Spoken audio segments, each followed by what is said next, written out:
Hey, board gamers, BJ from Board Game Gumbo here, back with another episode of Gumbo Live. It's a special summer edition of Gumbo Live, episode 81. Gumbo Live, the #1 Facebook Live talk show dedicated to board gaming. Our special guests tonight, they're back.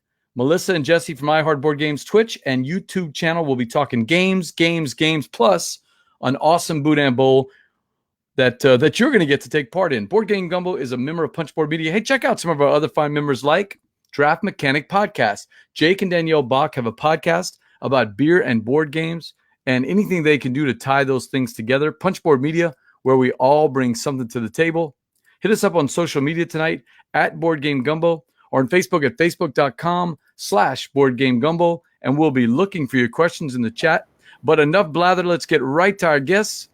It just says Jesse, but it's Jesse and Melissa of iHeart Board Game. How's it going? Hey, welcome to the show, guys. Let me just fix that screen there. Hey, how's it going? Is that better now? Hey, so we just got back from Dice Tower Con, and everyone in the world should have been watching your Twitch channel, but just in case there's one or two people down in Gaydon that have not seen you yet, give us the elevator pitch. What is iHeart Board Games? We are iHeart Board Games. It is a Twitch channel and YouTube channel, but we are live on Twitch every Monday, 7 p.m. Central, Wednesday, 7 p.m. Central, and Saturday at 3 p.m. Central. No, Sunday. I'm sorry, Sunday. We recently changed that. Yeah.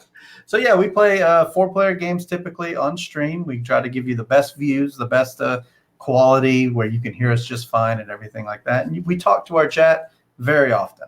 So yeah, come on by and say hi. And if you don't catch us live on Twitch, you can go over to our YouTube page where we put everything over there, and then also throw up some original content, such as some music parodies and some skits and stuff like that. Fun stuff. Yeah, and you guys also, well, there's one other channel. Let's make sure we plug it. Melissa, you also have your own channel, isn't that right? Oh, yes. I'm on Twitch under Melissa Sings, twitch.tv/Melissa. Oh, look, he's got the shirt on. Yep, Yeah, that's her little icon on twitch.tv/Melissa Sings. I said on Twitter that we would toast one of the people that is not going to be around as often as he was before, and that's Travis, right? So we should toast him. That's right. Yeah. I was going to come up with a song, Melissa, or put you on the spot and get you to sing a go-away song, but go for it. Sing a song. Sing a you song. have one? A goodbye song. I will remember you. Da, da, da, da. Will you remember me? You got Travis crying now. Let your life pass you by. Weep not for the memories. How about that, Steve? Steve O'Rourke, the producer of the show, the executive producer of the show. Steve is also a choir guy up there in New York City. It's a little town close to Montreal. That's all I know about it. Oh, that's way up north. Somewhere up north. But Steve's a big fan of music, so I am totally sure that he enjoyed that. That was beautiful, Melissa. Right off the cuff. If you knew the Coco goodbye song, Remember Me, then I would be really impressed. Oh, remember me. There it is. I say goodbye, remember me. Don't let it make you cry, for even if I'm far away, I'll hold you in my heart. I'll sing a secret lullaby till we don't part again. Remember So me. to answer the question, she does not remember. A big toast to Travis from iHeart Board Games, from all the gang at Board Game Gumbo and iHeart Board Games. We're going to miss you, Travis. Good luck in the new job. That's right. Some bonus music. I'm going to cut this segment and post it as R.I.P. Travis. How's that? Huh? Ride in peace. Ride in peace. You know, it's going to be LIP, Library in Peace. Library in Library. peace. Yeah, Library in he's peace. an archivist. Mm. You can see our thing. So we can lean in a little bit. But yeah. Okay. All right. Steve says Sarah McLachlan sadly makes me think of pet rescue ads. It's true. Oh, yeah. They've taken that song. We're really bringing down the show right at the start, right? Podcasting 101. You open up with a cold open that's got life and energy and bing bang, and we do rest in peace, Travis. Won't you save the pets? Won't you save Won't the you- pets? For the Won't you save the Travises? Save the Travises. Don't does have forget, Melissa, librarians rule. That's straight from Jeremy the Ninja. Ninja, that's right. Ninja is the head librarian over there in What you're seeing. I'm on the Huntsville, Gadsden. I always forget what town he's in. I'm going to say Gadsden just because it's probably going to irritate him. Somewhere in Alabama. All right, so tell me, you guys. I was asking you a question. Changing the show schedule. What's up with that? With the what? You said the Twitch show schedule is changing. Oh, well, I mean, it was a recent change. We switched to Sundays because I forget why we did it at this point. Because it was a couple months ago. Hoover. Because sometimes my schedule for working That's what it would was. sometimes take me away on Saturday, so we Yeah. had switched it for that. That's good. I think that's because y'all didn't want to play Sundays over here in Lafayette with the crew. That's exactly why. We never got invited, so we. That's not true. You know it. That is not true. It's our secret little club on Sundays. So You don't have a Saturday? Saturdays we do every once in a while. Anubis is open on Saturdays, so every once in a while you see there. I do a lot of demos on Saturdays for some Envoy companies. I'll do those at NBooks too. But Sundays when we try to get some of the bigger games, especially the review games that we have to do that we need to, if they're longer, it's tough. As you guys know, the live stream that you guys are doing in the comfort of your home studio is great. You've had some experience over at Southern Board Game Fest, live streaming in front of a lot of other people milling around and walking around and talking to you or waving to you. That's kind of a different thing. Same thing with reviews. It's hard to do. It's hard to get a good glimpse of a game when you're also, talking to people and chatting to people, right? Yeah, totally. So tell us about Southern Board Game Fest. You guys, I invited you, I guess it was about a year ago. I said, hey, we're doing Southern Board Game Fest and we want to make it bigger and better. And I want the live stream there. And I naturally thought of you guys. What'd you guys think? What was your plan going into Sobo and were y'all able to pull it off? Did it meet your expectations? I don't know how the plan became, let's stream the entire thing. God dang it, Jesse. I don't know how that happened, but I think next year we're going to do like a job would normally be. And then 9 to 5 should be fine. Because we didn't get to play with people. Didn't get to walk around the con and talk to people. It's true. There were some people that you guys didn't even know were there. Right. And there were some people that didn't know you guys were there because y'all were on one side and they might have stuck on the other side of the hall. I mean, we had beacons, light beacons in the corner. It's true. So, because like when we ordered waiter, we said, look for the lights. Oh, yeah. Exactly where they went. No, but I watched how Marty and Chaz did it last year at Dice Tower Con. I watched that too. And if you saw, they didn't try to kill themselves with 12 hours of nonstop streaming. They took long breaks in between and would come on for an hour and then take a break for a while. So it's always been the thing for us has always been let's just play games on our channel. So that helps pass the time. If we had to talk for 12 hours, just talk about games for 12 hours, no. Yeah, I could only do that for 11 hours and 59 minutes. I would not hit the 12th hour. I mean, we did get a lot of opportunity to have a little downtime. I mean, there were some times we talked with people. Y'all did have some interviews and talked, and we did have a little break where mixed it up a little bit, Yeah. and even played the movie because we knew we needed a lunch break.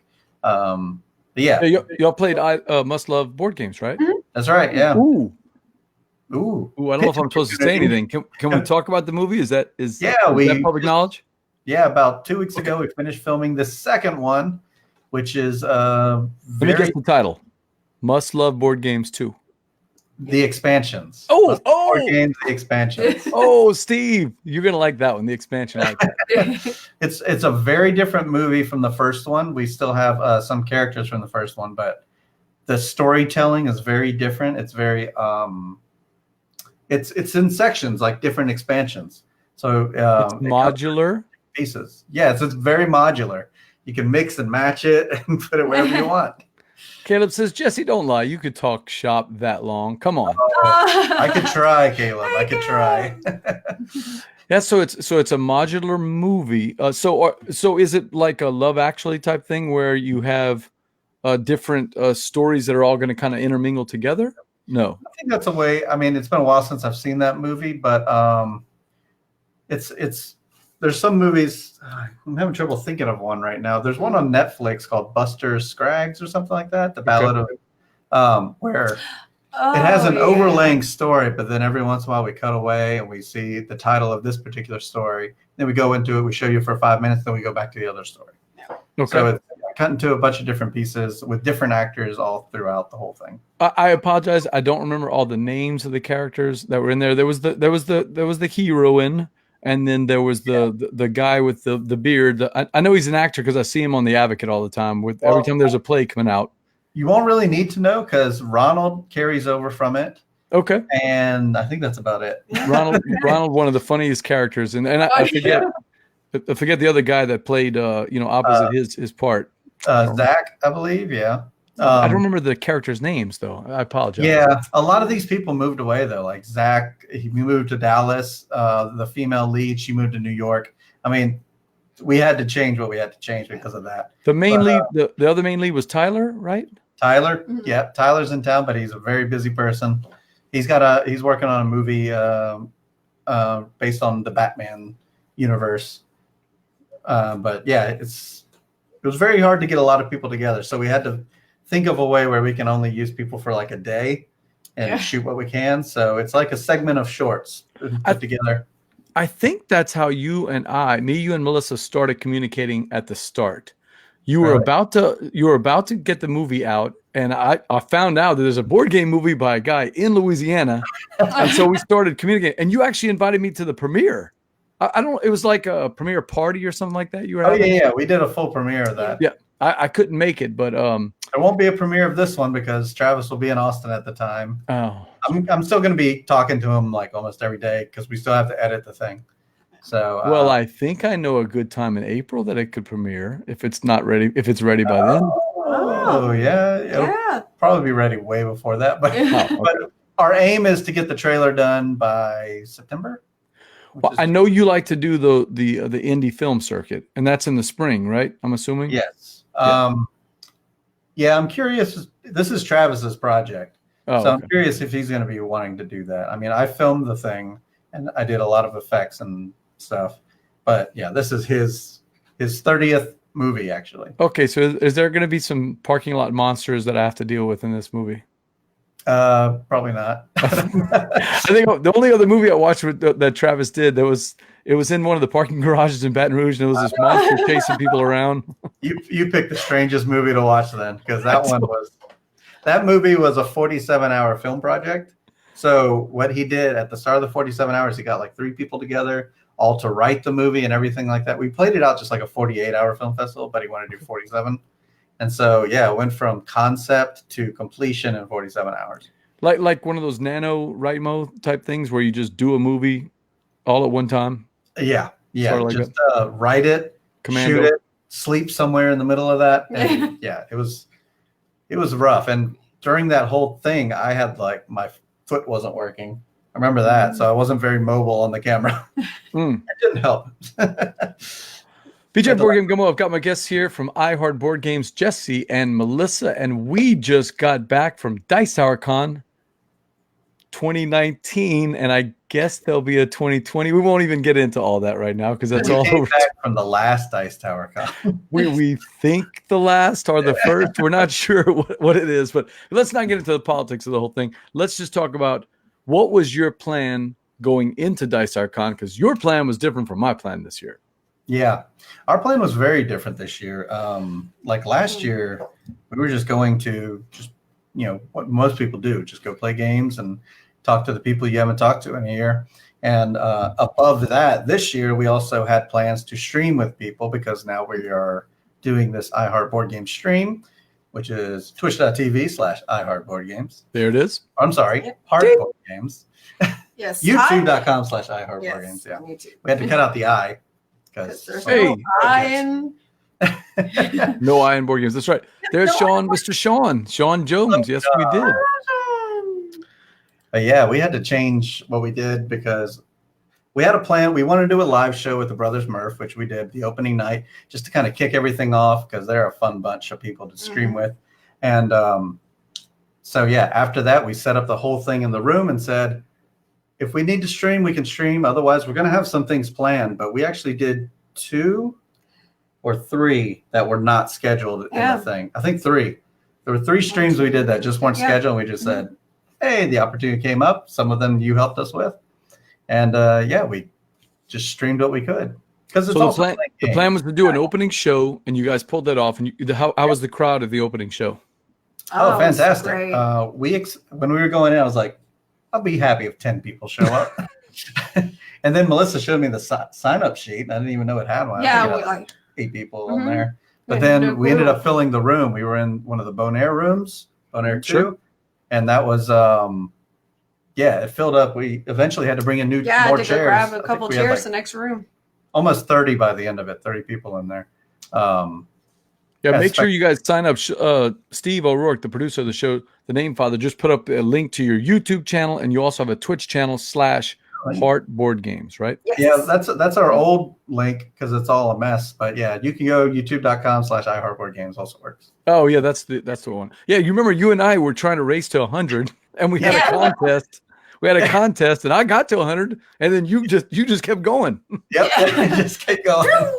Yeah, we're trying to make that original content, just to keep people coming there for that. But I think people like the full playthroughs as well. So, you told me about a surprise guest that showed up at your. Besides the Brothers Murph, there was somebody else that showed up at your thing.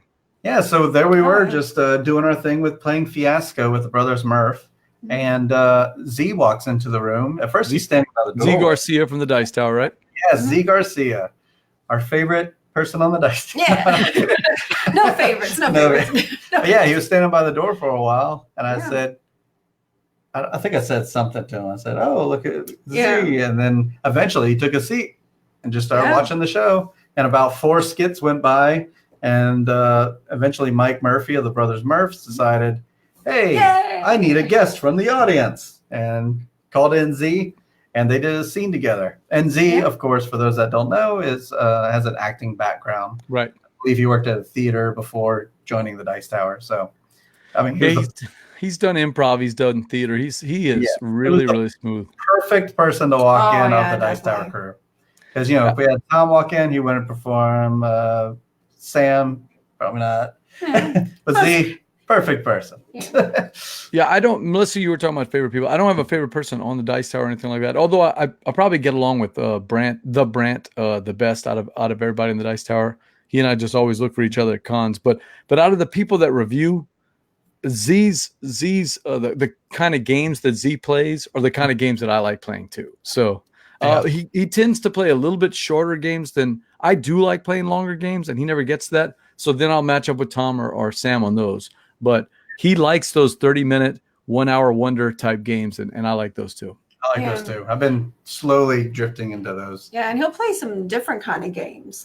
Like I remember when the first years Ronald came with us, we sat down and played a game with Z, and it was just something I would have never known about. It was this little, just small, kind of small little short game, kind of cards and coins, and it's just. But he had a lot of fun on the thing, and it's going up on YouTube this week. Fiasco with the Brothers Murph. I can't wait to see it. Yeah, Steve O'Rourke just posted it. I can't hear that without the song, voice of the people. I'm not going to try to do it with this voice right now. Holy cow. Melissa, we're not going to have a sing-off tonight. No sing-off. I said I can't have a sing-off with you tonight. There's no way. My voice is ragged out. How do you do it, Melissa? How do you keep your voice after a long con like that? I don't know.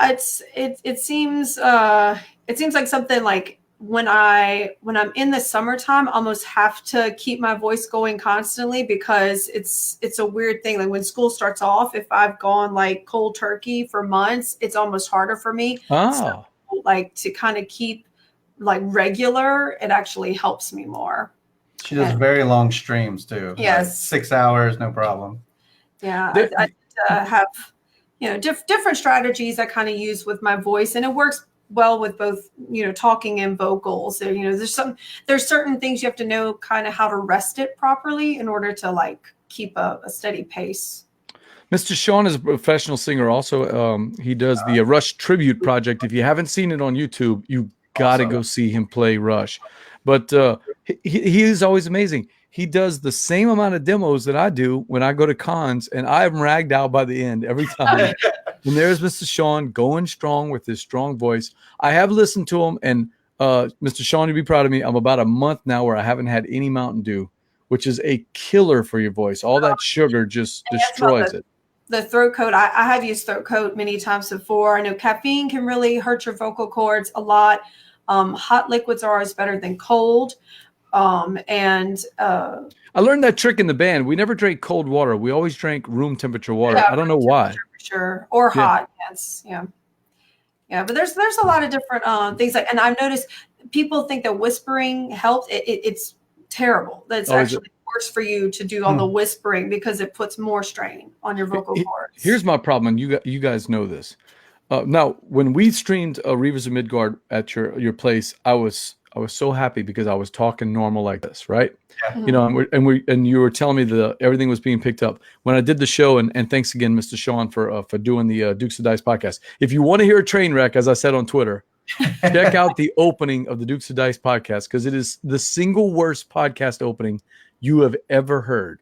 I got an email from Apple after they posted it. They wanted us to delete my opening because they were afraid for young children listening to it. Oh no! They were going to pull it from iTunes. Work tag on this. Oh dear! At least. Yeah, it's that bad. Mrs. Sean did Mrs. Sean actually recorded it for me and Alex. But the difference between your studio and being in the demo booth at Gray Fox Games or Monochromatic Wolf, we'll say on this show, all day, and then going right into that crowded gaming hall. I'm not complaining. I love that atmosphere. I mean, that's why we go to cons. But boy, it's heck on my voice, man. I'm always trying to talk above the din. That's the worst. Yeah, you feel like you have to yell.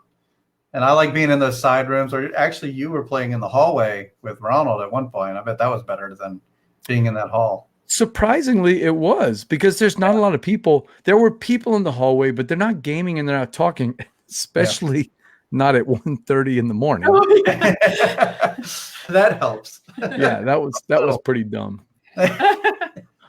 Well, we had a good time at Dice Tower Con, and you guys played some games at Dice Tower Con. BJ from Board Game Gumbo. I've got my guest here, Melissa and Jesse from iHeart Board Games, Twitch, and YouTube channel. And we're talking, there it is, the meeple. And don't forget Melissa's things also.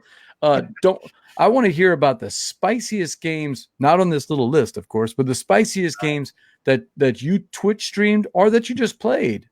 What's some of the games that you guys got a chance to that maybe I missed? Let's see. So we're going off the list. Off the list. Well, no, it's on your Twitch list. On the Twitch list. Okay, so we started off. We played Fiasco, of course, which is a role-playing game. Some would argue it's not a board game, and I would agree with them because it's not even on Board Game Geek.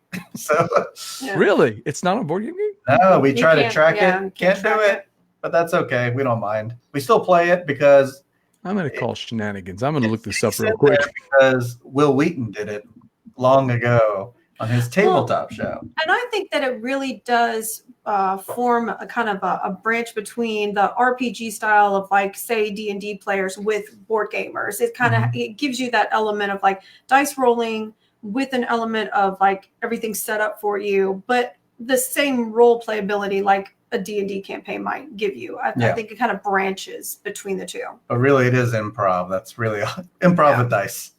And that's okay. So I'm picking up a couple of Fiasco games, but I guess that's not the one then, right?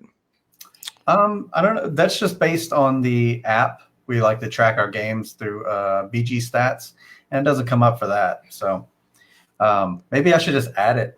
Yeah, just add Anybody can add anything, right? We'll just add it and call it. If it's not on, you know what? I think I found the problem. So I looked up Fiasco on Board Game Geek and I couldn't find it. It was a different game that didn't look anything like what y'all are describing. But what about this one? Does this sound like it? Things can go wrong fast. Maybe some dude from youth group talked you into boosting a case of motor oil, but now your cousin is dead in a swamp and you killed him.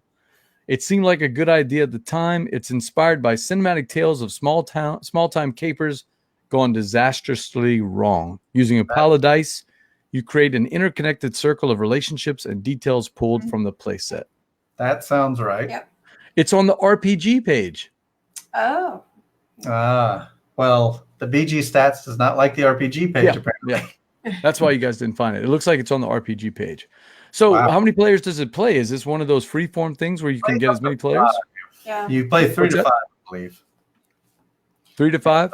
Yeah, so pretty much like since it played 3 to 5 and there were 6 of us, I took the role of being like timekeeper, which isn't normally something that you would do in the game regularly, but we felt like because it was being streamed and live, it would kind of keep the pace of the game progressing and moving. And I was kind of the person to kind of keep up with our live audience within the room as well, that they could participate also. So like I would hold up a sign that says like, vote now, and they would kind of help with the voting, go your way or not. And so that was kind of like my role in it. So they played like the 5 players. Well, I'll tell you, I don't know the Brothers Smurf. I've just seen their videos. I can't think of anybody better than Z Garcia. And we lost your sound, but yes, I think you were going to say the Brothers Murphy. yeah. What did I say wrong? There we go. There We you lost are. Yeah, we lost sound your for a sound. second. Sorry about that. Sorry, it's that swamp gas breaking in there. So I was saying that, the way you guys described the game, I can't think of anybody better. Although I don't know them personally, I've seen their videos. The Brothers Murph and Z Garcia and all them. It sounds like a good group to do the game with. It was perfect. Oh, Like, it was couldn't ask for a better. awesome. Like the crowd was into it too. We gave them all little auction paddles Yeah. that had happy faces and sad faces, so they can react live to what we were doing. So they decided which dice we were going to play, really, because the black die meant something bad or wasn't going to go your way. The white die meant it was going to go your way. So if they got happy faces, it went their way, and sad faces, it didn't. And we also had a green screen up so we can be at the place. Oh wow! I can't wait to see this. Yeah, we had a green screen up, and like I only could preset some locations because we knew we were going to do suburbs. I was like, okay, I'll come up with 15 locations or so. If we choose a place outside of it, we'll just have to improvise. And one of the locations they chose was the police station. Well, I didn't put a police station on there. So I was like, I have a bowling alley. So let's say the police station's inside the bowling alley, or they have a good rec room with a bowling alley. That's where they hang out on the Friday nights, right? It made for some really funny moments just being in a bowling alley that's supposed to be a police station. Yep. Man, I wish I'd gone. I think it was at 3, right? Something It was like that. 3 to 6 is what we had. Yeah. And we came in. I mean, we played for 2 hours, I think. So we got through it really quick. We were worried. Insider baseball. Did you have that approved by the convention staff, or was this something that you just said, I'm just going to do it, not worry about it? Reserved. It was in the book and everything. Yep. Sure. That's why, like, we were surprised. Like, we didn't know there was a sign-up sheet for it, but because it was an event in the book itself, any event in the book gets a sign-up sheet at headquarters, and so they brought us like, oh, here's who signed up. There are people signed up. Yeah, I don't know what other I don't know whether con does that. I did not run it, but I was a participant again in the Baseball Highlights 2045 tournament, first mentioned, and there was because it was in the book. Philip Millman, who's going to be on the show next week to talk about his victory. He's been posting pictures of himself with all kind of Dice Tower people, showing off the trophies. But he got it in the book, and it became an official event. And there was a sign-up list, which worked out. We had a couple of people not show up that had signed up online, so we went right to the sign-up list and grabbed a couple of people. Nice. Kind of cool doing an official event like that. Yeah. BJ from Board Game Gumbo. I've got my guests here, Jesse and Melissa from iHeart Board Games, and Melissa Sings. Melissa, what was a game that you streamed that you liked?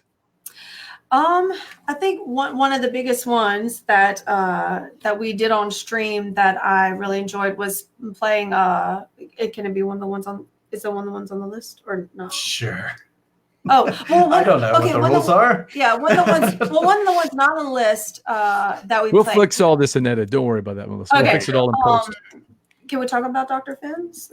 Oh, please, yeah. Yeah, Dr. Finn's game. It was something I wasn't expecting to be a part of, and we streamed it, and just a chance to be able to play with Dr. Finn on a game that was, it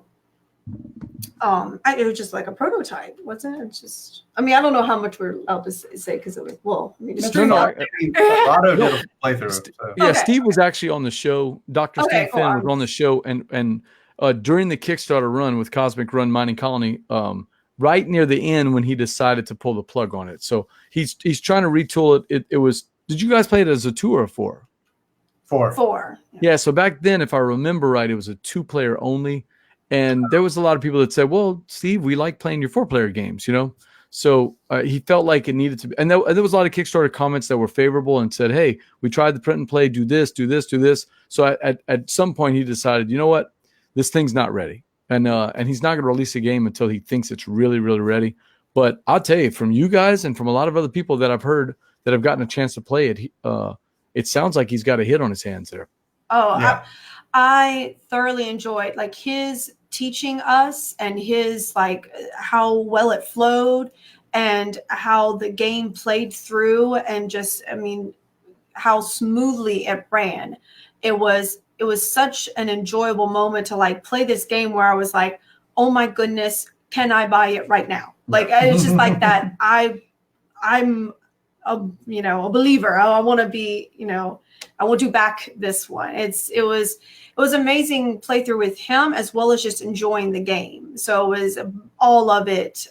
That was my favorite. So the kind of like, though it's not already on the list, streaming moment. It was just, yeah. What was that? No, That was me at Notre Dame in Paris. I don't know why that.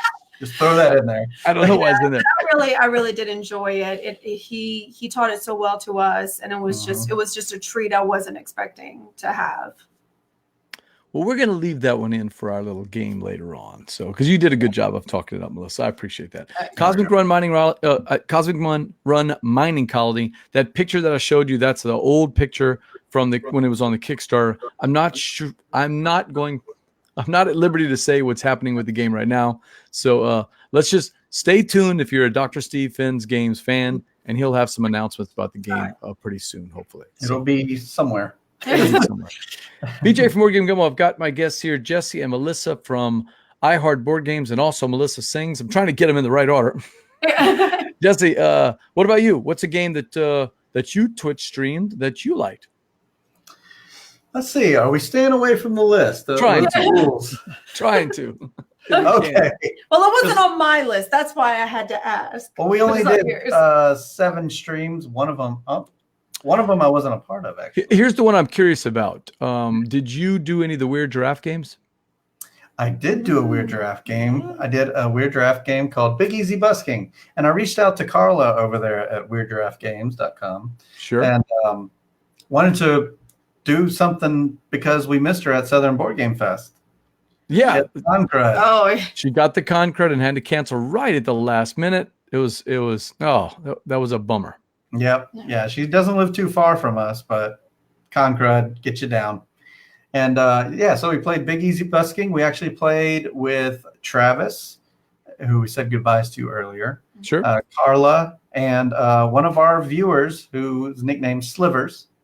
And we all just call him Slivers.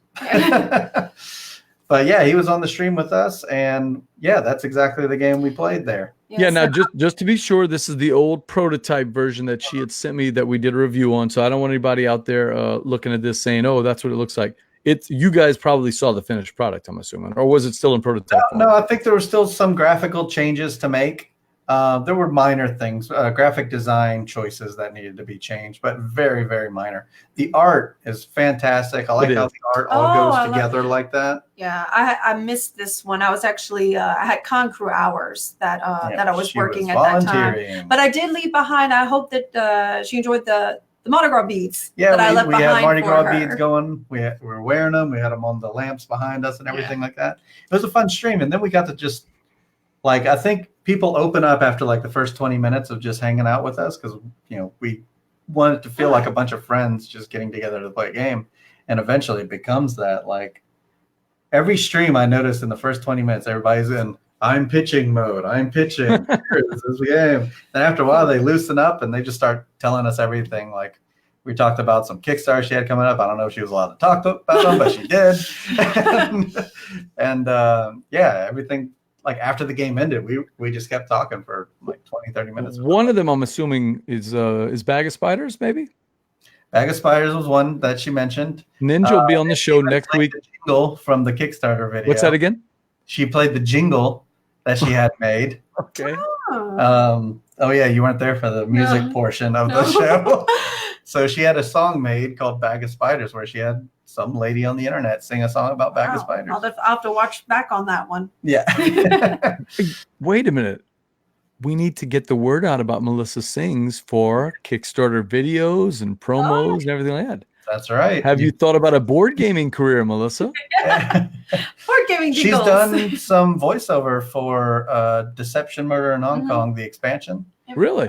Yeah, she was the voiceover for that one, I think. Yeah, at the We very both beginning. were on that. Yeah, that's right. Because I wanted 2 voices on that one. So yeah, your wife sang the jingle, Jeremy Davis. Awesome. So Ninja's the designer of Bag of Spiders, and he'll be on the show next week, also with Philip. Ninja will be kind of co-hosting it with me as we interview Philip, but we'll also be talking about his Kickstarter project. I'm not sure if I wasn't clear from my emails with Ninja whether Carla's going to be on there.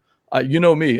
Carla's one of my favorite guests of all time. She is always welcome on the show. So hopefully I could see it. And I got to see her on Sunday. I was very happy that she came by. I'm cycling through these pictures only because one of the things I love about this game, I have a couple of technical things with the game. I'm not the biggest area control fan guy, so it's not.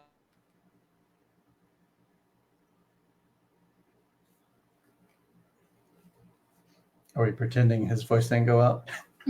Crazy artwork.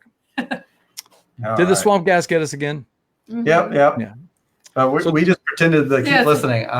That's the best way to do it. Just pretend I'm still talking. In fact, you don't know I said some brilliant things during that time. I'm sure you did.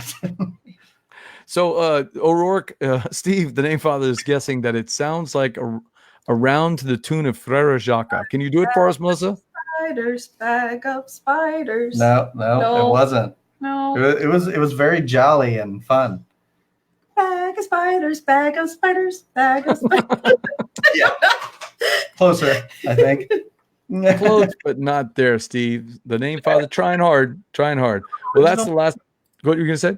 It was an original tune. It was not like it wasn't a cover of another song. All right, so can we squeeze in one more there? Are there any other games that you two might have streamed or played that you really fell in love with, man? Or just that was interesting? Yes, well, one that I played. Sure. That was it. Spirits of the Forest. That's the one. I really did like Spirits of the Forest. We played the deluxe version. Yes. Ooh. Yes.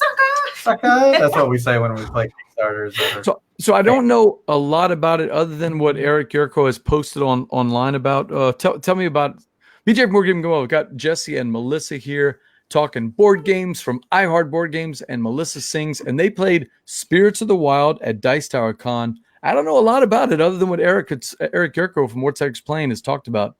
Give me the pitch. Yeah, Forest. Spirits of the Forest. Sorry. Yes, a wild forest. But it's a very simple game. Yeah. It looks really great on the table, especially the deluxe version, which is what we were playing with. The pieces, really chunky pieces. The tiles are on the table, the really thick wooden pieces. But I've even played the not deluxe version a couple months ago, and even that one's a pretty good production. I mean, yeah, I really like the different cells. Everything is very artistically well done on the tiles and the cards. Everything. It's a very pretty game. It has a lot of nice artwork to it.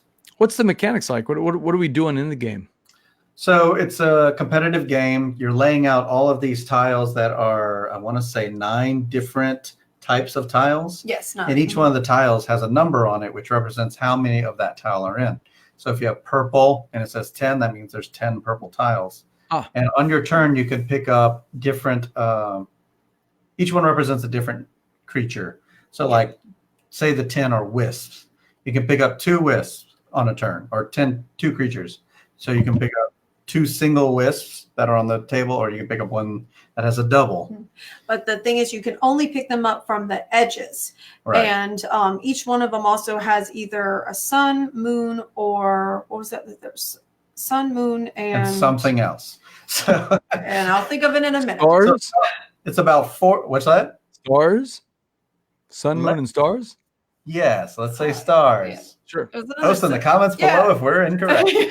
Has anybody in the chat group played this? Let us know and correct us. Right. Yeah. So it has you build the board, I would say, out of these tiles. It's about 4 high and as wide as it can go. I think it's like 12 wide. I'm not really sure. I didn't set up the board. But yeah, you work your way into the middle until everybody has their sets in front of you. It's a set collection game, really. Okay. The only people who score is if you have the most of that creature. So if I have 4 wisp and she had 3 and the other person had 3, then I would collect the points, 4 points for collecting the wisps. And then there's a side thing where the moon, the stars, clovers. No, I'm kidding. They're also a set point. Whatever. Yeah. Lucky Charms, the board game, it sounds like. What's that? Lucky Charms, the board game, it sounds like. Clovers. I played a game with Ronald, Walking in Brano, and it had that interesting tableau mechanic where you can only collect cards from the outside, and once you start on one side, you have to continue. So if you wanted a card in the middle, it could cost you to get there. You might take a card you really didn't want. I love the juicy decisions that come with making that choice, even if the tableau is only 3 high. Yeah. Yeah. And this one you can block people. Yeah, they had these little pieces that you could actually go and like set it on top of, like, to save it, like a little piece you could save it, and then or you could like take that person's piece off. Okay. Knock them off. And then they had some like these little discs on each. Oh, that's right. You randomly place these discs that can add to your creatures. So a little player interactivity then. A little bit. So I never used it for that purpose. Yeah. So I did bump like people off, but I never blocked anything. And I that's, think I got knocked off more than I took. But I really liked that one. It was just a really nice, easy It's pace. a peaceful, tranquil game. Lets you feel very calm while you're playing it. Yeah, I love the set collection. Something you can play in a spa. Yeah. wow. Okay. Wow. Cardboard in a spa. I like the idea of that.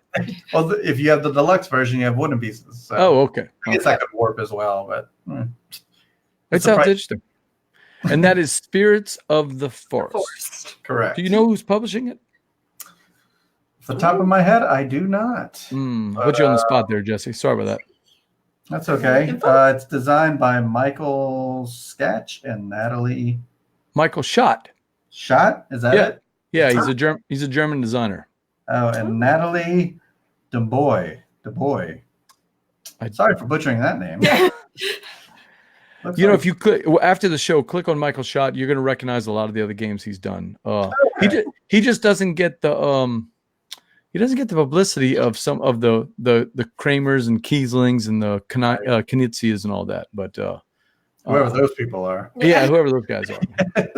Those. Knizia puts out Uno, and everybody wants to buy it. A lot of people were not talking great about Llama. Okay, so look, we got a second before we start the game. I got to play Llama. Now, I will tell you this: the first 2 times, Alex, who by the way, one of the best games teachers out there, second only to our buddy Ronald. I mean, Alex is always prepared, and he knows how to teach the games.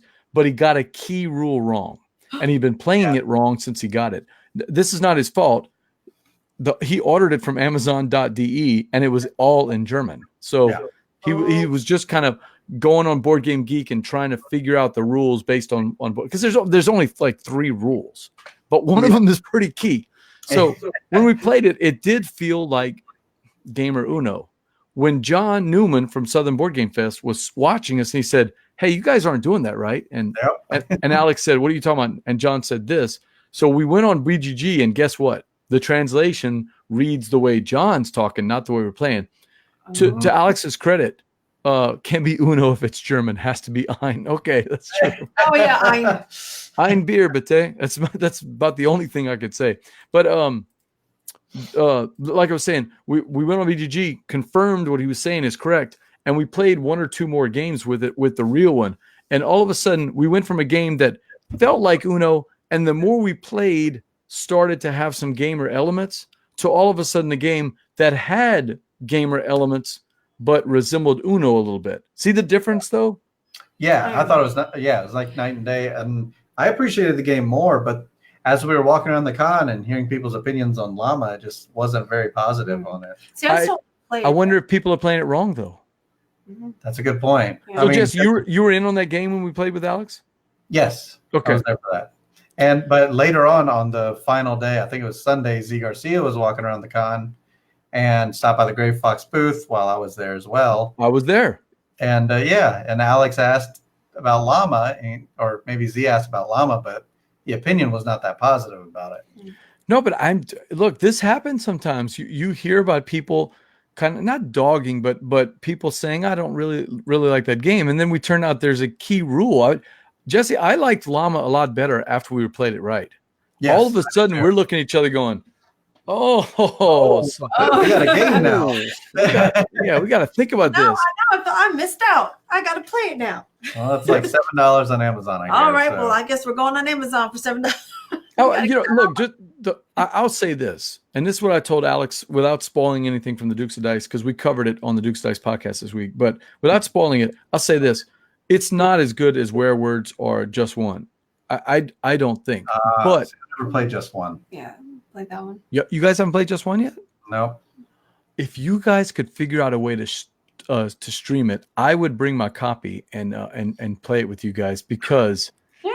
Which is terrible, because I'm going to literally make myself look stupid in front of millions of Twitch viewers. I don't even know what that, how it plays. Yeah. That's the thing. Okay, let me give you the quick pitch on Just One. Right. Just One is it's a word game where one person is going to guess the secret word. They've got the word in front of them and they can't see it, okay? Everyone else, and it's cooperative. It's levels, sort of like the mom.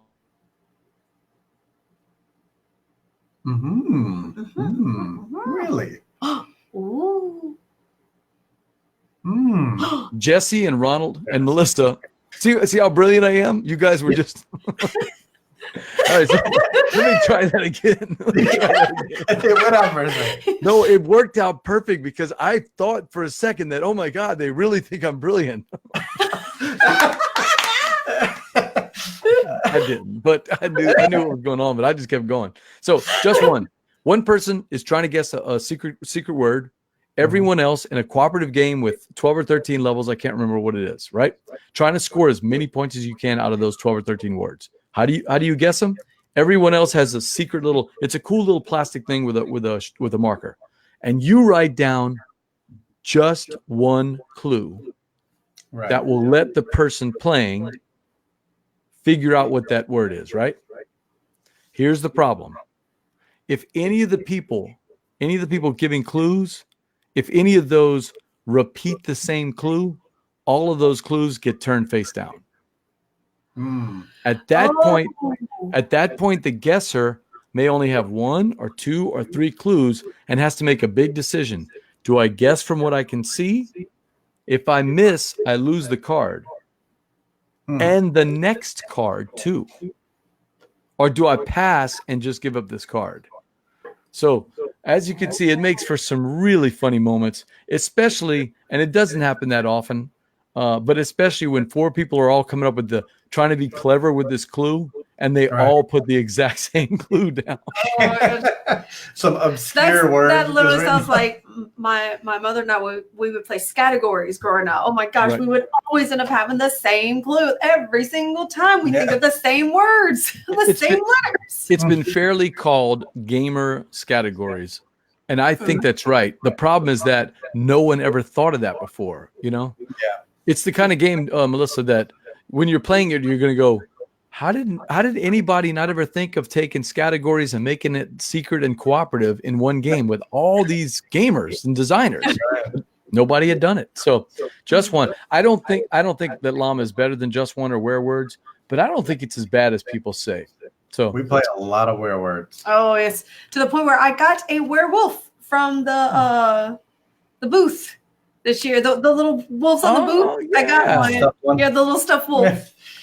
His name's Orlando now. That's for getting more. Yeah, because we play so much Where Words. The Name Father says Just One is a ton of fun. Feels like it was discovered instead of invented. And Ninja's right. Just One ends most nights at cons for me now. He's right.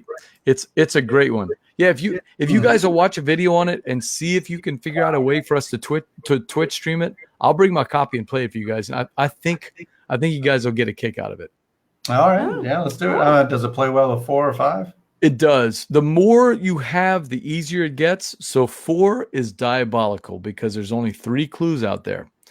You know, wow. with 7, 6 clues on the board, it's admittedly easier. I've actually gotten to almost all, like 11 or 12 out of 13, or 10 out of 12, whatever that top number is, with that many. But with only 3 or 4, it's rough, man. Getting to 7 is hard. Getting to 7, it's hard because you don't want to. I mean, if you pass, you only miss that card. If you get it wrong, you miss that card and the next one. That's tough. Wow. BJ from Board Game Gumbo. I've got my guests here, Jesse and Melissa from iHeart Board Games, and Melissa sings. And it's a board game show. You know what that means, Jesse and Melissa? Let's play a board game. We're going to play a game. It's a modified, this is summer. So instead of making people watch reruns of Cheers or Mork and Mindy, we're going to do, we have a couple of special episodes this summer, but we're going to do a special version of the Boudin Bowl where we're all going to compete. We're going to be giving out the board games, or we're going to call them experiences, okay? Because as Melissa said, one of the ones that you described is more of an experience type thing. It doesn't have to be, trying to go for that perfect 10 on Board Game Geek. We're going to be talking about experiences, and we'll let the chat crew vote. And the way we do it in 4 quarters. The one who gets the most points, they're going to get a touchdown, 7 points, right? Yeah. The one who gets the second amount of votes gets a field goal. And, of course, the least person gets an interception, which is Konoyo, 0.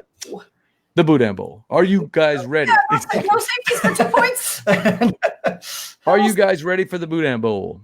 Let's do it. Woo! All right. So Steve, the name father. Yeah, thank you.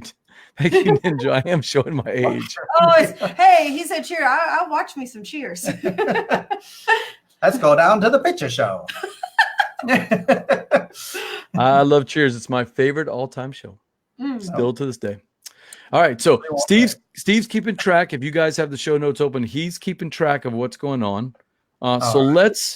I'm going to let Melissa go first because I've liked what you've said so far, Melissa. So let's see the first game on your list. It's the first quarter. Let's see how you do. Oh, hey, and you are allowed to politic, all right? So convince Ninja and everybody else watching right now, convince them why you think your game was the best game experience. It doesn't have to be the best game, okay? All right, so my first one, so we're going right there on yeah. Okay, so my first one is Res Arcana, which I just happen to have right here. So can I use this prop? Of course. Can I bring in props? Sure. That's Tom Lehman, right? I think Rio Grande, is that right? Let's see, Sandcastle Games by Tom Leachman. Lehman, not Leachman. No C in there. Just a Lehman. No Leach. Sorry about Tom that. Lehman.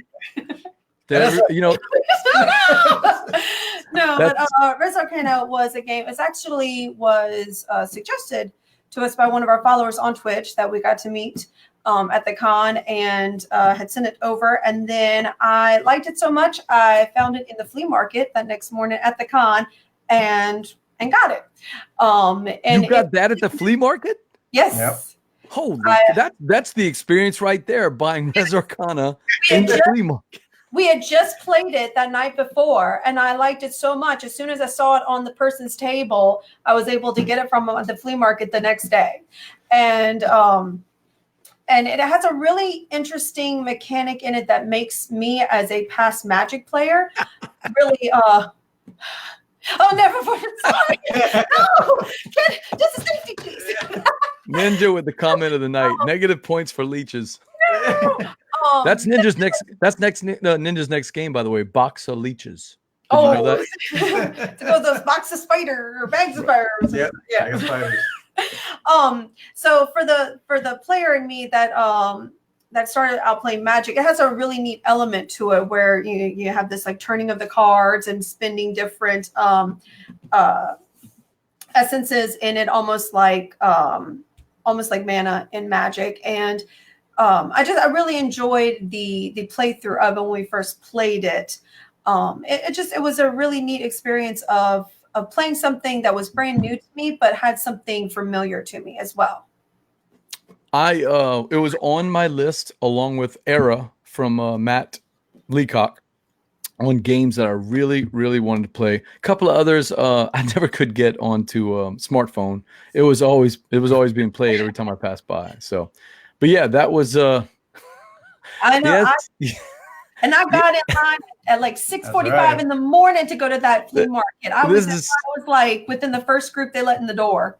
This is so insider baseball. Emily is saying that'll teach you to make fun of people from going to the flea market. Her husband's You can find good things. her husband Sagan. I'm walking by and there's like 500 people in the flea market, right? It's 7:45 and I see Sagan at the back of the line. Sagan has, when he last counted, over 500 million board games in his board game closet. So it's some number like that. I mean, he's got one of those. Yeah. And I'm like, what are you doing in the flea market, Sagan? You have more games than anybody I know. And he's like, got to get them good deals, man. Got to get them good deals. You just never know what you might find in there. Melissa, he came back with a bag full of good deals. He really did. So, yes, Emily, that is right. So, Emily, I know who you're voting for. I can tell you this, Steve, you might as well mark it down. I'm going to vote for Melissa when we come to this. If I had a vote, because Jesse, this is going to be tough, man. Her story of playing it and finding it, a game that just came out and it's already in the flea market, that's tough to beat. So first quarter, what's your play? Let's hear it. All right. Well, we were getting ready to go to Dice Tower Con. It looked like we were going to play Run, Fight, or Die with Gray Fox Games, but right at the last moment, suddenly the Reavers of Midgard came shipping in. It was ready for us to play, and I said, BJ, please tell Alex, let's do this. We called an audible. Right? Yeah, threw an audible. We switched plays. You got the ball. You threw it downfield. Alex caught it, and we were there at Dice Tower Con playing Reavers of Midgard. 3-player game, and if you like Vikings, if you like the action of Champions of Midgard, I'll tell you what, Reavers of Midgard is perfect for you. Because, I mean, another bonus for Reavers of Midgard, if you want to watch our video when it goes up, is you can watch BJ take down little ships that were worth no points. And watch him get last place. Yeah, I'm not very good at that game. Oh, the shame! The shame! I'm not very good at that game. If you want to see the Hindenburg go down, just watch our Reavers, because I started out pretty strong, but I did not finish. Right. Well. Yeah, you were very much ahead, but I stayed true. I kept doing my work little by little. You viticultured me. That's what you did.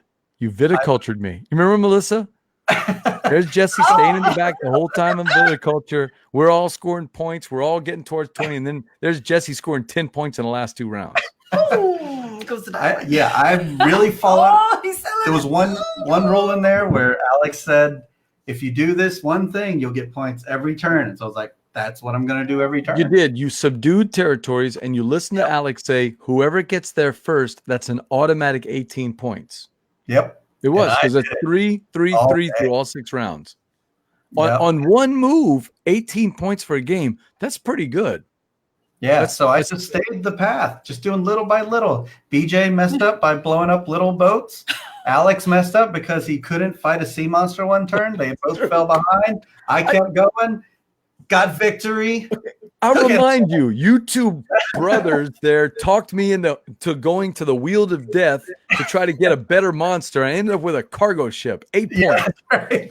Cargo ship. But you beat that cargo ship so good. I did. Yes, Ninja, that's right. You destroyed me at City Gears, and you remind me every show.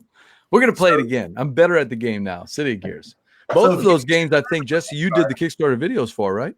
Yeah, I did those too. Yep. And yeah, I guess I could go into that voice. Reavers of Midgard. No, I don't remember what voice I did for that. But you had like an accent in it, if I remember. I did like an old guy voice. I think I did.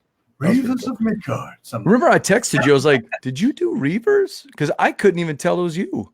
But you said it was you. Yep, that's me. All right. So the first quarter, we have Melissa with Res Arcana from Tom Leachman. From Tom Lehman, right? Yeah, no leeches. Leech man. We've got Jesse with Reavers of Midgard. And let me pull up my choice. JB Howe. JB Howe, who I got to meet. Really nice guy. So my choice, I don't know if you saw this. This is from Fairweather Games. Mm-hmm. It's a game called Avoiding Raindrops at Dice Tower Con. Now, you stayed in the towers. That was probably pretty easy to do. It was nice, but holy cow. So both Alex and I brought bathing suits. I was planning, as I told Mr. Sean before the con, I was going to get a nice little afternoon swim every day, try to work off some of that stuff. And instead, at 5 o'clock when the vendor hall closed, every single day, it just poured down raining. And one of the days, it wasn't just little rain. It was big, giant buckets of rain. Big fat rain. Big fat rain. Rain coming in from the... So Melissa, from under you. Take a guess how many times I went to the pool after the vendor hall closed. Just take a guess. Konoyo, 0. No, not even 1. It was 0. Oh. Never made the pool. So that is my game, Avoiding Raindrops by Fair Weather Games. All right, chat crew, you've got the votes. I didn't know we were doing fake games. I'm doing shtick. I'm doing a bit here.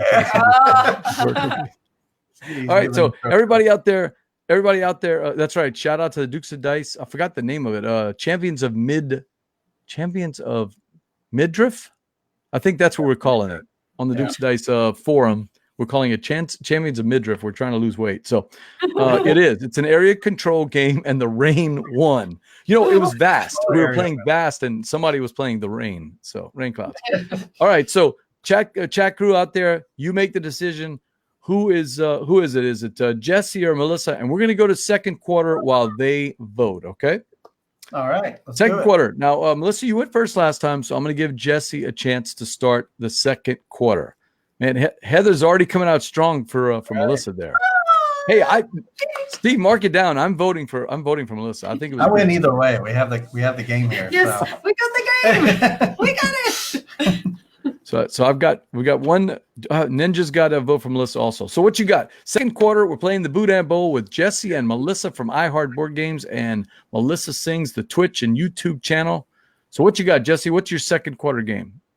All right, second quarter. You got to bring back the classics, right? Every time. The quarterback that's a true, has been tried and true. He knows what he's doing, right? Yep. So I go to the library, the Dice Tower Con library, and I pull up a classic, Coloretto. Not right. Zularetto? No, Coloretto from 2003. Are there any animals in Coloretto? There's one animal, and that is a chameleon who changes colors. So, Jesse, I liked your first story. This one is starting out not quite as strong here. Well, hit me hard. I'm trying to give my players a break. So we had 30 minutes. That's all we had in this quarter. And we said, let's pull out a classic, Coloretto. Let's get it on the table. Right at the last minute, Ronald shows up. We play at 3 players. We even thought about playing it again, but we didn't because halftime showed up. But it's a fun game. Coloretto, it's a classic.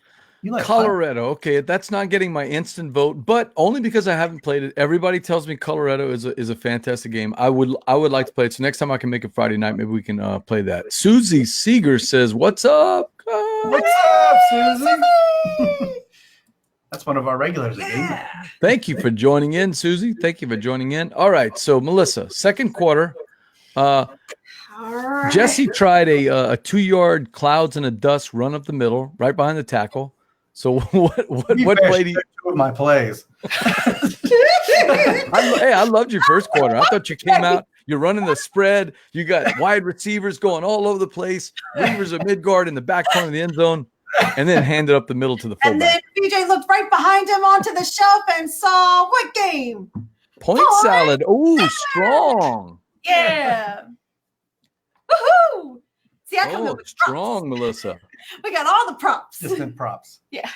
Oh yeah, let's do this. Oh yeah, so point all salad. Right, so it was pretty late one. It was on Friday night of the con. It was getting pretty late, but we wanted one last game to kind of finish out the night. And point salad, which had been a big hit with the hot games tables had just become available. So we all finally, the four of us, myself, Jesse, Travis, and Ron, all finally got to sit down and play a game together. First time of the whole con. And we had a guest with us. Yeah, we were all pulled in so many directions the whole con. We hadn't really gotten a chance to all four sit down and play together. And we had a special guest come and play with us. If y'all know Derek of Danny and Derek of which gave one of his art pieces to the auction this year, as he did last year. He just happened to be walking by and said, hey, you want to come and sit down and play with us? And Derek came and joined in with us for a point salad. Right. And it's an awesome game. It plays really quickly. It's easy to pick up on, and it's the colors of it are really bright. And I mean, when you look at it from just walking by, it's something that kind of pulls you in, even though it's just cards. So that's colorful my art here. So it's a design. It's published by AEG. It says Molly Johnson, Robert Melvin, and Sean Stankiewicz. Hopefully I'm pronouncing that right, Ninja. Are they from the Hoover area? Let us know, Ninja, if that's right. It says 15 to 30 minutes, 2 to 6 players. I broke it out. I haven't played it yet, but I broke it out tonight, and immediately I was caught with something. So on one side, it's got all the typical symbols. It's got vegetables on it, and on the other side of the actual same card, it's got the point values that you can score with other cards inside the deck. Mm-hmm. Yep. That's a crazy mechanic. Oh, yeah. It's really neat because you place them out and you either pick the vegetables that are out in the rows that you can pick from, or you can flip the cards over to bring in new ones, or you can pick the ones that give you points from the top. So it's like the cards have a dual purpose. It's really nice. And it is true to its time frame. It plays really quickly. It really does. So I can get that in. It actually, I read the rules, and it's really only like basically 3 rules. Yeah. You know, we learned it at the table. And I mean, it teaches, like when you're explaining it explains really, really quickly. So kind of playing here with the art, but this just totally intrigued me. It tells you what's on the other side of the card, and it's got all the symbols for the points you can score on each one. Yeah, it's really neat. It kind of reminds me of in Port Royale, where the cards on the one side is like your coins that you can use, and you can use them. Sure. It's kind of like that. Yeah. A couple of games do that, but this is weird with, and I'm trying to think of another one. There's another game that does that where is it Bonanza that has coins on one side and stuff on the other, but this is actual scoring mechanisms on there. On both sides. Oh yeah, it's really neat mechanic. Yeah, see Susie's post. It's a good game to get. It probably doesn't cost all that much either. Oh no, it's a really good. I really like that one. I love those double-sided cards. Ninja says that design team loves double-sided card. I tell you, you're selling it, and I actually have the copy of the game. Thank you, AEG, for sending us a review copy, and I'm going to try to get that tomorrow night played at Gumbo game night. But you're selling me pretty hard. You also mentioned Steve's favorite game, one of his favorite games of all time, Port Royale. Yeah. We love Port Royale. If ever you want to play it, yeah.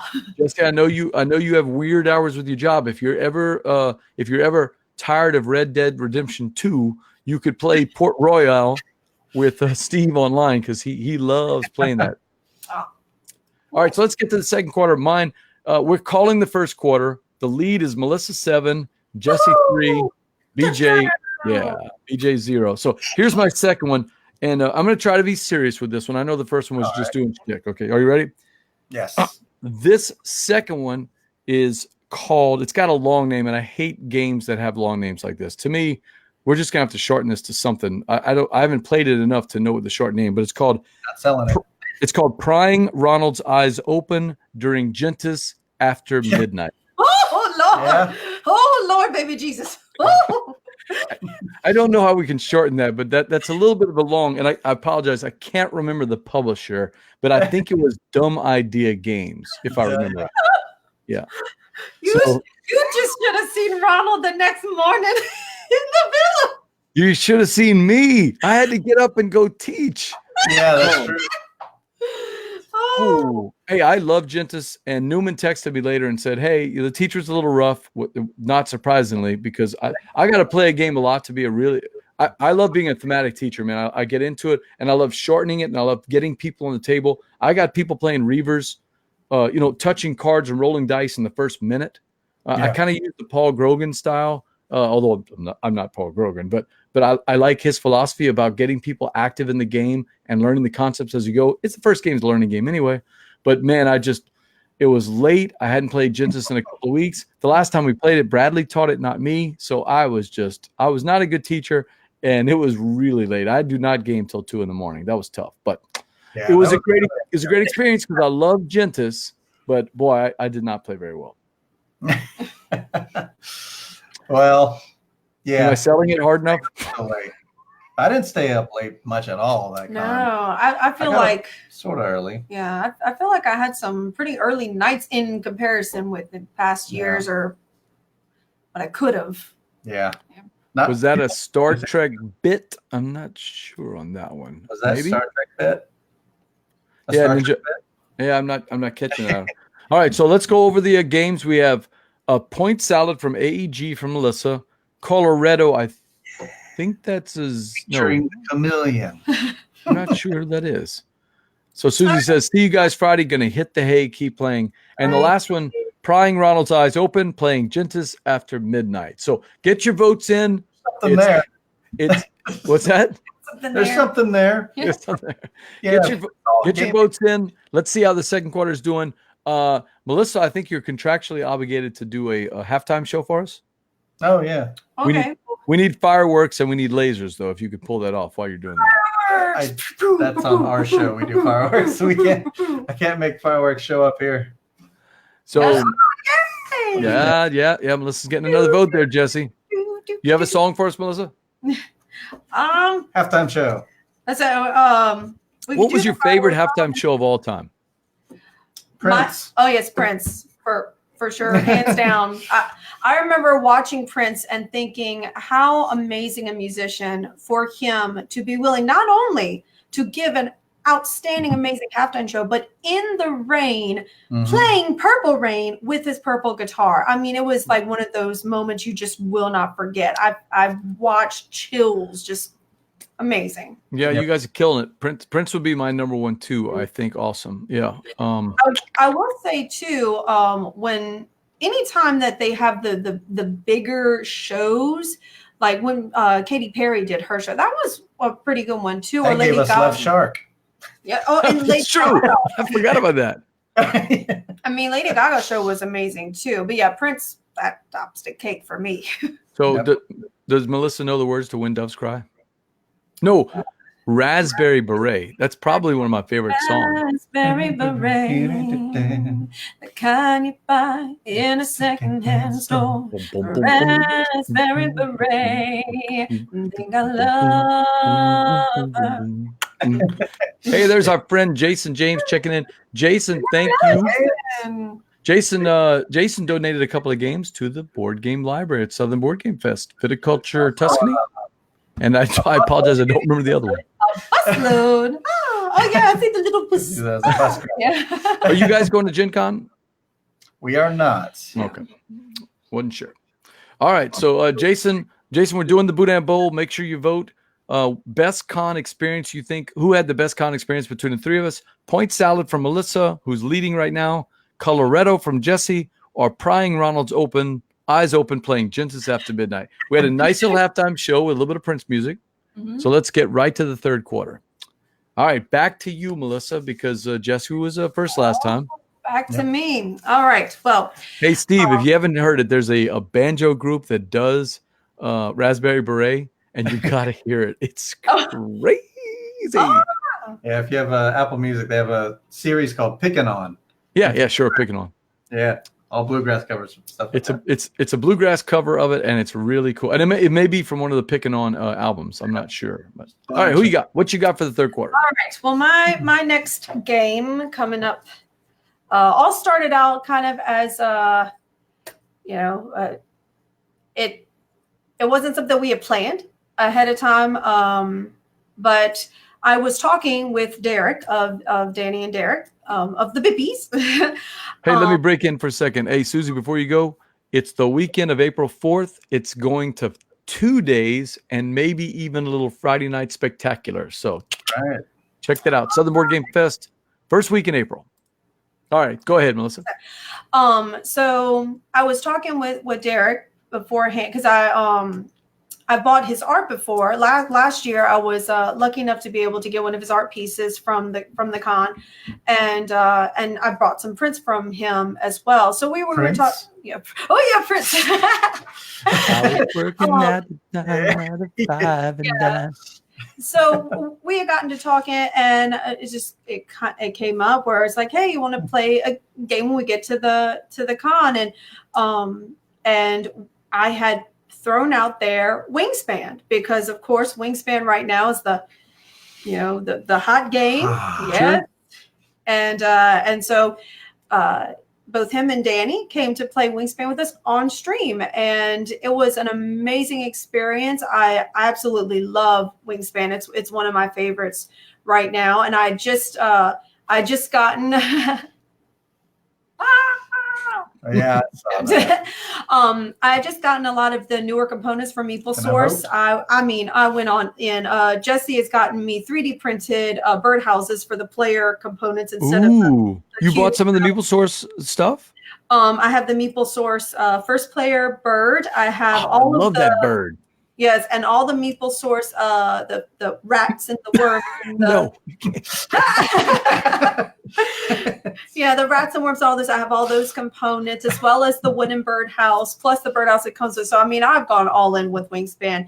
And the most amazing thing happened within the stream. Elizabeth Hargraves came into the stream. Yeah. Was so amazing to come in and followed us during our stream. No way. We pressured her a little bit. Oh no, we did not. Well, I said smash that heart, but I say that to everybody. It was just such an amazing. I mean, when we even saw her name there, I'm like, that is above and beyond. She did not have to come visit by any means, but her to just visit in the street and then to follow. I mean, that just blew me away. And then to play with Danny and Derek, they look like a hoot. It was a crazy stream. I wasn't on the stream. I was off to the side, just making sure everything worked. The energy in there was amazing. We all just played off. I mean, at one point, Danny had put the bird cards up into like the camera and was like showing off the cards. And every time he do another card, I'm like, tweet, tweet, tweet, tweet. Tweet, tweet, and then once more bird. I mean, everybody lost. It was a hilarious game. And just a moment where I was like, gosh, like this is something I know I'm going to remember, because it was something like I kind of put us together as far as like talking with them, saying, hey, like, you want to come play? And we had like you're leaving out one of the highlights. Oh yes, one of the big. There's more. Yes, in the whole thing. One of our followers, our dear follower Slivers, which played on. I got to meet Slivers. Slivers and Heather, right? I think. Yes, yep. And Heather. Super nice people. In, with Ben and Jerry's, brought us ice cream for everyone during the stream. Just like knocked on the little building. Cafe and bought a bunch of ice cream, ran back to the village. Yeah, and came knock on the door, and then was like delivery, and then brought us ice cream during the stream. It was amazing. I mean, it's just is Slivers the one that delivered yogurt to you guys while y'all were streaming in Baton Rouge? Bringing it back for a sequel. Yeah, this time I was watching that one, and you guys start breaking out the spoons. And like, what is going on? We had no idea. That was wild. Amazing. She was, as Steve said, Elizabeth Hargrave was a guest on the Gumbo. I don't rank guests on the show, but I'll tell you, she was one of the top guests. She was so thoughtful. She was funny.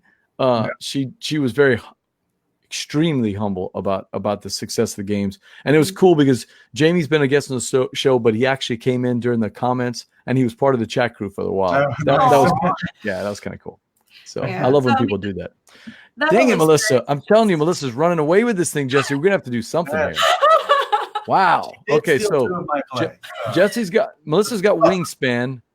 Wait, let me get this right. She's got Wingspan with Elizabeth Hargraves in the comments and Slivers delivering yogurt to you guys or ice cream to you. Can you top that, Jesse? Let me hear it. I think I can, because you always wonder who's the next big thing. Who's the next one that's going to make it? Who's the next name we're all going to be talking about? So for my third choice, I played a game called Jinja. Like Ninja, but Jinja with a J. Jinja with a J. It takes place in Japan. It gives a lot of respect. It sounded Cajun. Out of my mouth, maybe. But it takes place in Japan. This comes from Times Infinity. They're a new publisher. They've only had one game come out called 7 and 7, about the 7 deadly sins. Quick little card game for people. But this is their first board game. They're based in Orlando. They play with a lot of people that are designing games. They're getting notes from really respectable people. Because they're part of the design groups that like JB Housen and they named a bunch of names. I was like, okay, I know a few of those. I will say I was blown away when they said how many opportunities they get to meet with other designers. Yeah, they meet like twice a week or something like that with other designer groups over there. We don't have that. A big group of designers down there, man. The guy that did the Grifters, Grifters, he's also a local Orlandian. I wish we had that around here. Tried.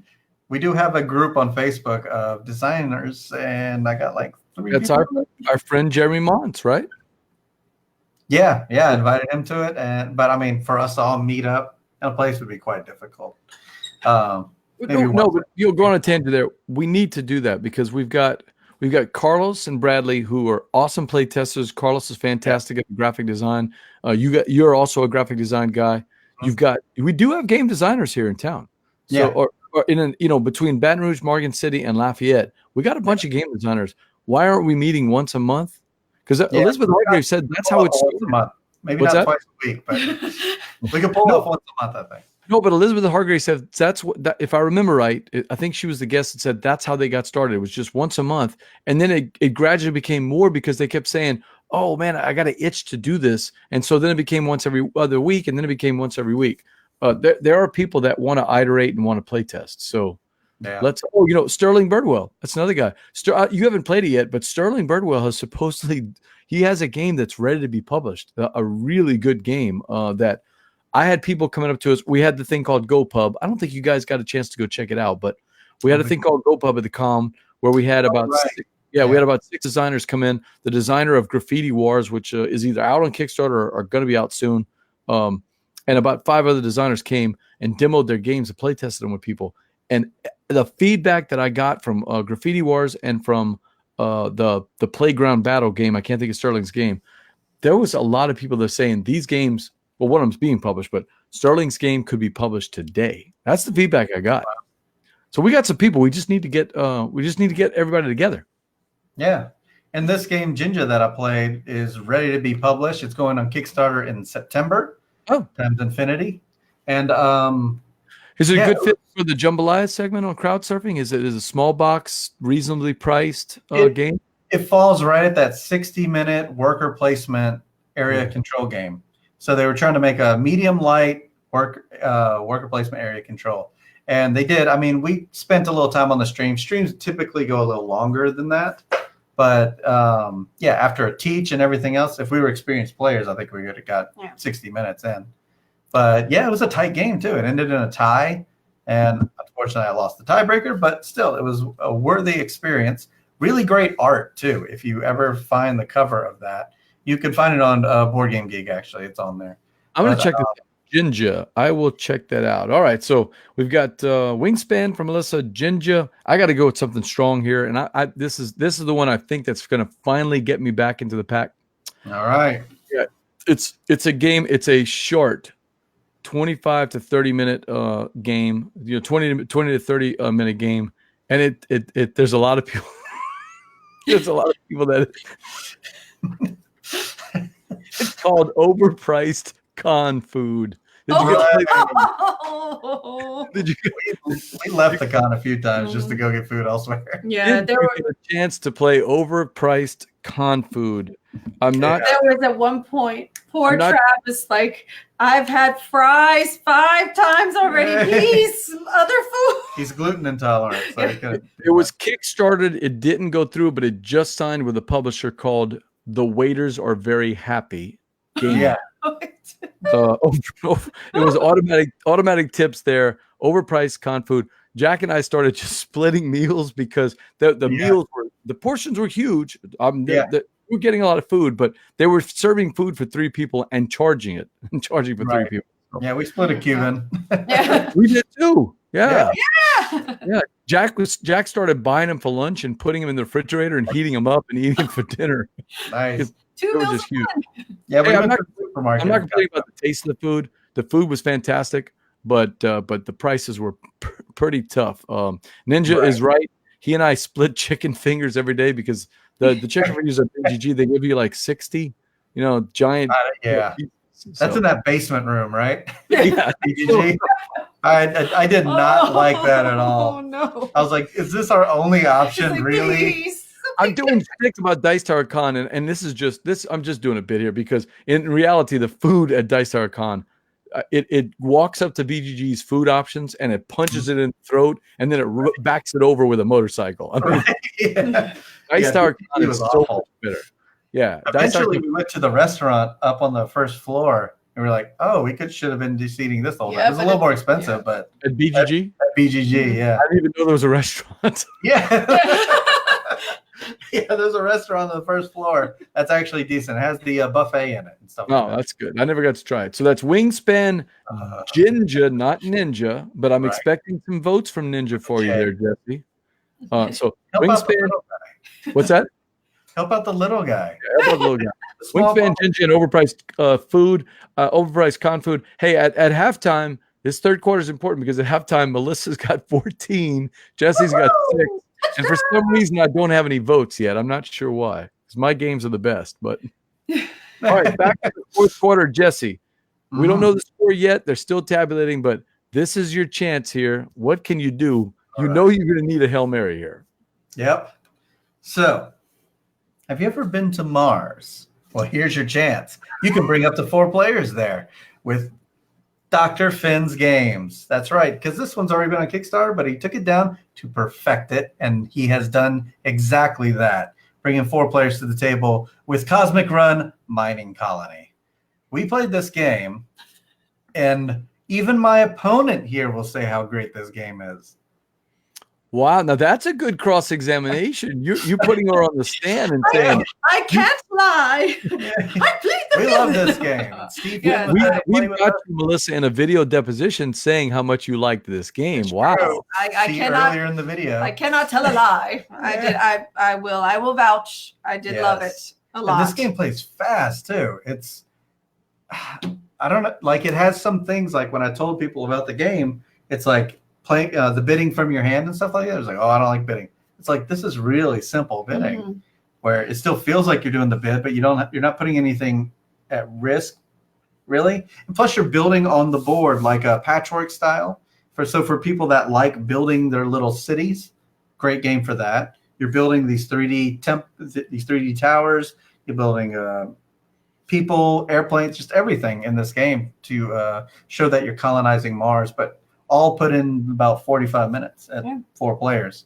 And I would say even at 2 or 4, I mean, you're still going to have the same amount of time spent in this game because I don't see how it could do otherwise. It's not a person going first game. It is a set, like you have 10 cards in your hand, so you are going to have 10 rounds, and each round has the different options, and whoever's bidding, you're going to get those. So I mean, it's going to play very similar. And Melissa and I played that with Steve Finn and John from Southern Board Games Festival, or SOBO as you call it. SOBO. Hey, try typing out on Twitter Southern Board Game Fest over and over and over again. You'll start saying Sobo too. SOBO. And it's got that Travis. It's got that Travis Austin thing going. Sobo. Right. What's that thing? What's the festival out there? South by Southwest. Yeah, that's South by they call it. South by. Right. That's what they call it. Nobody calls it South by Southwest. They call it South by. So we're Sobo, right? And SOBO is fun to say. It is. I'll tell you, this is a strong one, and here's why. Dr. Steve Finn's games, I've only played a couple of them, but boy, they fit right in my wheelhouse. They're 30 minutes ish, and they're really, really thinky. And right after you play, you go, God, I want to try that again. I want to try that again. Yeah, Steve, O'Rourke, we actually hung out with Steve Finn. I didn't get to play a game with him, but I hung out with Steve every day that he was there, always getting to chat with him. We were in the same tower, so we would see each other downstairs. And I told him a couple of times how much you guys enjoyed it, and I could see his face lighting up. I don't want to say too much, but we're going to see some changes with Dr. Steve Finn's games that I think that I think are going to be better for the company. I really do. I agree. I Yeah. think Steve Finn's strength is in designing games and hammering them to, to distilling to what is a great mechanic. And Mhm. I think that, Knizia doesn't have anything to do with everything else. He designs the games and then he lets other people, do what they can do best. And I think Steve Finn letting certain things happen. I don't want to say too much, but letting certain things happen is good for him. It's going to be good for him as a designer, And I'm not trying to be, ooh, it's just he asked me not to say anything. So Yeah. I want to say, Yeah. sure.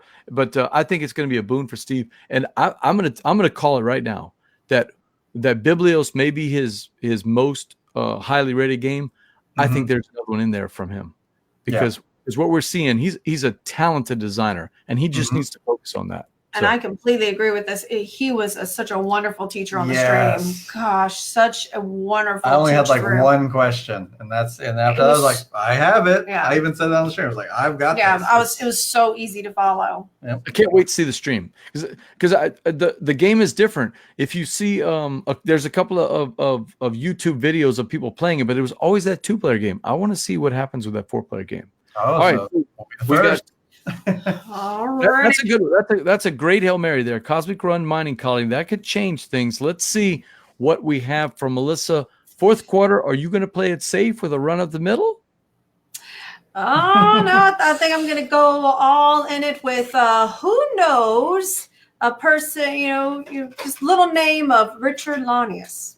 Oh, yeah. Anyone heard of this Richard Lanius fellow? Well, he just happens to have some Arkham horror games, and I was lucky enough to be in a group of us to stream 3rd edition. So my fourth quarter is Arkham Horror 3rd edition, and truth be told, originally I was not 100% supposed to be on the stream that morning, and I actually woke up. I wasn't feeling, it's like those late nights, early morning, we'd all been kind of sleep deprived at that point because it's Saturday morning. I woke up for that flea market to get that Res Arcana that I spoke about earlier. So, I was a little tired, but as soon as we were going to stream, I started seeing the game being set up. I started looking, it's like, you know what? I want to play this. And there's something to be said about you're seeing the game being set up, and I immediately, my brain went, I want to play this. And so they were able to add me in. Richard was gracious enough to be able to just kind of be our game master and help teach us through and lead us along so that the 4 of us could play. And afterwards I was like, I'm so happy that something triggered my memory. Is like, I need to play this game. I'm so thankful I was able to play it. That is awesome. I think that's a great one. I haven't played it yet, but I did read there's a book that's included in maybe the Kickstarter edition or the special edition or whatever Fantasy Flight sells in that big edition. And Richard talks a lot about the history of how Arkham Horror, the original one, came through. Super interesting reading, man. He seems like a fascinating guy. I just missed him. Jesse, he was at the Grey Fox booth on Saturday. Mm-hmm. Saturday or Friday or Saturday, and he was demoing a Run Fight or Die, and he did the original one, of course. Yeah. This new one, he didn't really have much part of it, but it would have been pretty cool to meet him. I know that you guys go back a long way with I Heart Board Games and Richard, and that's pretty neat. It says call in the 3rd quarter, as Jeremy said. Melissa running away, another touchdown, giving the field goal to Jesse for calling it to the next best thing. Still haven't scored a point. I am ready to score with my last one. I've been doing shtick all night. Maybe this last one, maybe a real game will get me some votes. I think this will be worth at least 40 points. Yeah, let me try. I am the show host. Go for that 2 points. 2 points. 2 points? The 2 point, the safety that's not even in the game? No, the 2 points you get after the touchdown. Oh, okay. Yeah, go for the extra. Go for 9? Yeah. No, the 8. Conversion. Yeah. Yeah, the conversion. I mean, the 8, yeah. This is a game now. Baseball Highlights 2045. I played about 13 games of it, and that was about 2 or 3 hours worth. I played this game even longer than that one. Mhm. What was, I mean, I guess Arkham Horror is probably the longest game you guys played, but I played this one for a long time. I'm not. You guys may have played this one. I'm not sure. There was a lot of people that were posting about it on Twitter. I'm sure we have. Called the Car Accident Cup by I-75 Games. Did you guys play that one? We What? didn't play it. What? How did you Because- avoid the Car Accident Cup? Because I drove through the back roads Oh, yeah. to avoid it. Yeah, Google kept sending me off. So I got on the Florida Turnpike. It took me about 45 minutes or an hour just to get through the Kissimmee hallway there, whatever it's called.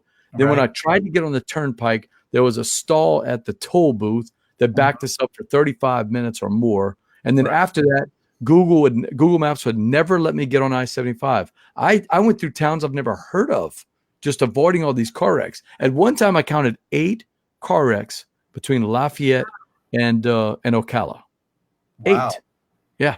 Yeah, we came in at Ocala. We went north and then through a bunch of like orange groves and stuff like that, Yeah. taking left and right, then left and right while everybody slept except for me. But yeah, we avoided all of that. We avoided the weather and everything. Oh, when I'm talking weather, I'm watching the lightning come, and Jack and I, we're actually seeing the lightning bolts, not that far away thing you see in the. I saw them to the left. Mhm. Oh yeah, we're seeing it, and I'm looking at he's pulling up Google Maps, and I'm saying, yeah, that's the ocean. It's probably over the water. It's not hitting us, but it's a mile away from us, maybe. I mean, this was really close, man. Oh, Yep, I avoided all of that, and we didn't have many problems coming home. Hmm. Yeah, wasn't bad. we had a tough time. I think it doesn't matter on the votes because as Steve O'Rourke says, unless we're playing cricket, there's no way Jesse and I are catching up to Melissa. Yeah, I'm gonna call it. I'm gonna say Melissa wins the Boudin Bowl, and congratulations, Melissa, on the thing. Oh, I'd like to thank all the games that got me here. And you're going to Disneyland. Yay! Congratulations. What a Boudin Bowl. That was some great gaming experiences with you guys. It sounded like mine was negative, and you know that was just a bit. I mean, I had a blast. My voice shows it. I had an absolute blast. I love playing Reavers of Midgard with you guys on the live stream. I love just picking up games here and there with Travis and you. And I don't know, Melissa, did we ever play a game together? I don't think that we got a chance to. You didn't play Llama with us. she only played like 8 games Yeah. the whole time. Oh, wow. Your reaction says it all. Yeah. There were so many times I was like, what did I spend my time doing?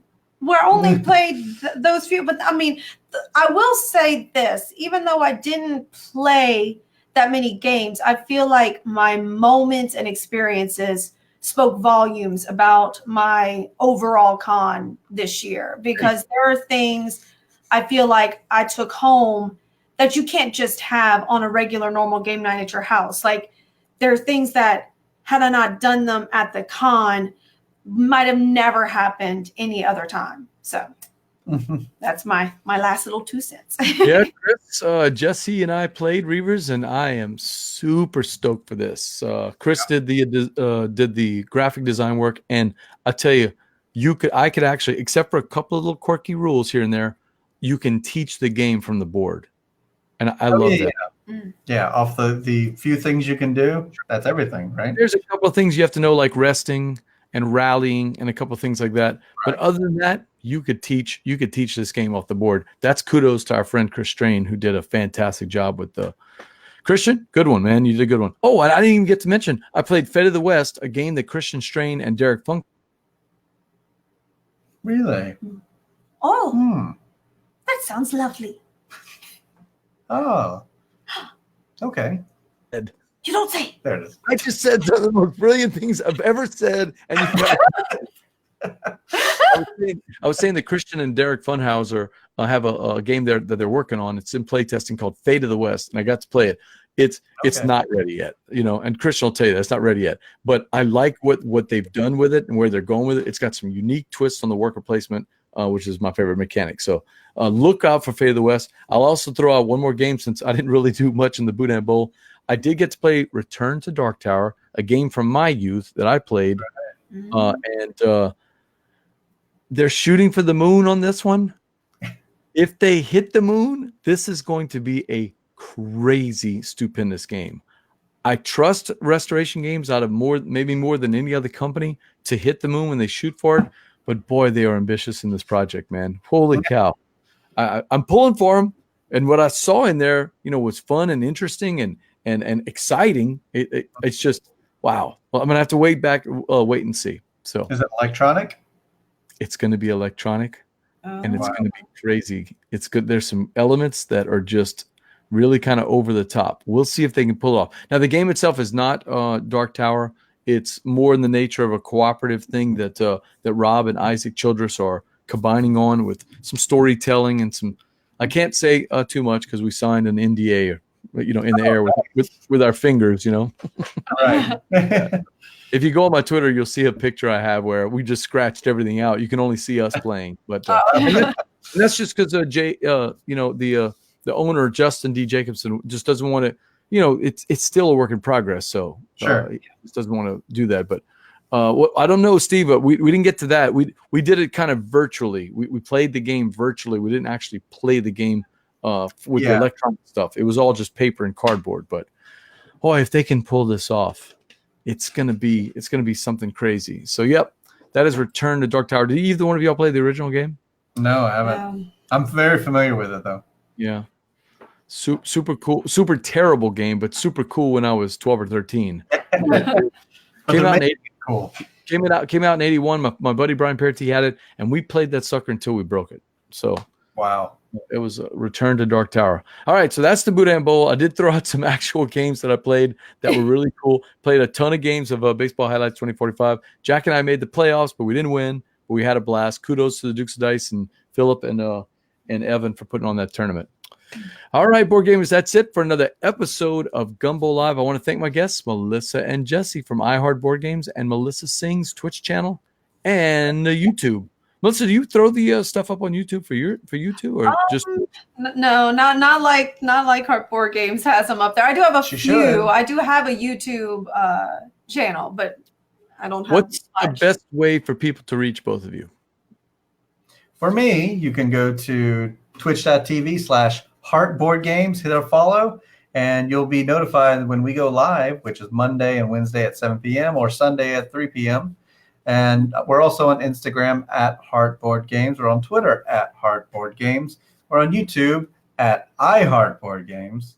What else? I think that's the best way to do it. Or you can go with the classic email, heartboardgames@gmail.com. Heartboardgames@gmail.com. That's right. Only the YouTube and our Redbubble page, I believe, is redbubble.com/people/iHeartBoardGames. We have 160 different board game shirts up there. Yeah, this is one of them. This is one of the done. Yeah, Let's game. yeah, it's a bunch I of have your old one, but I picked out a couple of new designs I'm going to be getting. I'll try to remember to get that done before Gen Con, because you got the highlights of the con for me was we were just about to leave. We were sitting with some of our viewers. We were like saying, "Okay, well, we'll see you next year." And in walks this boy, maybe like 12 years old. He's wearing one of our shirts. Yeah. really. We went, "Hey, nice shirt." I gave him one of the ribbons. Yeah, it's the 5 points. This shirt is worth 5 points at the end of the game. This shirt is worth 5 victory points. Oh yeah, John wore it to every game, and we never gave him the 5 points. Yeah, his mom said that he was trying to use it as well. What about you? How can they reach you? Where can they reach you? Oh, I'm at twitch.tv/Melissa Sings. Also, I have a Twitter, Melissa Sings to you. I'm on Twitter, as well as my Instagram page, Melissa Sings to you. Make sure to like our Facebook page, facebook.com/BoardGameGumbo. Helps us get the word out about all of our upcoming guests and shows, including next week. Ninja is back. We're going to be talking about his game, Bag of Spiders, and he and I will be interviewing Philip Millman, who won the Baseball Highlights 2045 tournament and is a really interesting character. It's going to be a blast. I am BJ from Board Game Gumbo. And until next time, Jesse and Melissa, laissez le bon temps rouler. Hey.